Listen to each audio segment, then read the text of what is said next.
Bonjour chers amis de boxe, bienvenue à Coup de Poing Box Info.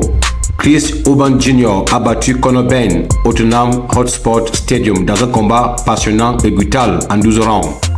L'air vibrait d'impatience au Tottenham Hotspur Stadium.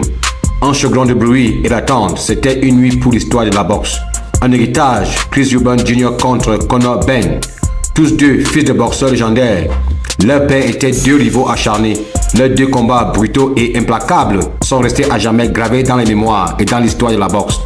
Maintenant, les fils s'affrontaient. Les fantômes du passé planaient. Le poids de l'histoire pesait lourdement sur leurs épaules. Cette saga a commencé dans la soirée par une surprise, de manière totalement inattendue. Eubank Sr. est arrivé au stade aux côtés de son fils. Chris Eubank et son père se sont réconciliés après des années de séparation. Rappelant ici au monde que l'une des faces cachées de la boxe, c'est aussi bel et bien d'unir les hommes, de resserrer les liens familiaux et de repartir sur de nouvelles bases.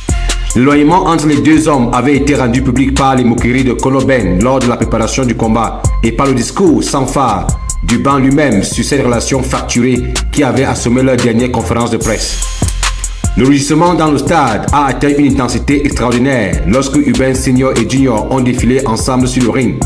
En écho à son père, Junior a dû sauter la corde supérieure pour atterrir sur la toile du ring, lançant un flot de coups de poing dans l'air alors que le bruit électrique hurlait tout autour de lui. Son père l'a suivi sur le ring et a embrassé Conor et Nija Benn. Le rugissement de la foule s'est amplifié encore une fois de plus. Lorsque la première cloche a sonné, Eubank a sorti son jab, son avantage de taille était évident. Il a tenu Benn à distance avec sa gauche. Mais il y a eu un moment dans le premier round où Benn a appuyé un double direct avec un croisé, une droite pleine de corps qu'Eubank a dû prendre à la gorge. Benn a également réussi à connecter son coup de poing dans le deuxième round avec un poids qu'il a visiblement ressenti.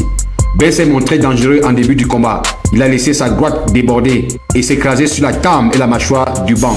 Au 7e round, Eubank a produit un uppercut du droit. Benn a maintenu le contact avec une tempête de coups de poing sauvages. Eubank lui a saigné un coup de stock bar. Au deuxième round, Benn a été implacable. Eubank Jr. sonné reçoit une coupure au-dessus de l'œil. Un masque cramoisi. Le combat était une guerre d'usure, mais il trouvait toujours la réserve nécessaire pour repartir. La défense est abandonnée. Les deux hommes se sont échangés de coups de poing l'un contre l'autre. Eubank terminera ce round avec Benn adossé aux cordes, déchaînant des coups de poing à n'en plus finir. Les deux hommes se sont tenus au centre du ring alors qu'ils tentaient de se dégager des prises et de laisser leur pluie de coups de poing continuer à couler. C'était un effort épuisant et aucun des deux hommes à ce stade avancé ne semblait en mesure de faire basculer l'autre. Mais Eubank est passé outre. Le gong final, les deux hommes épuisés. Le respect est gagné par le sang et la sueur.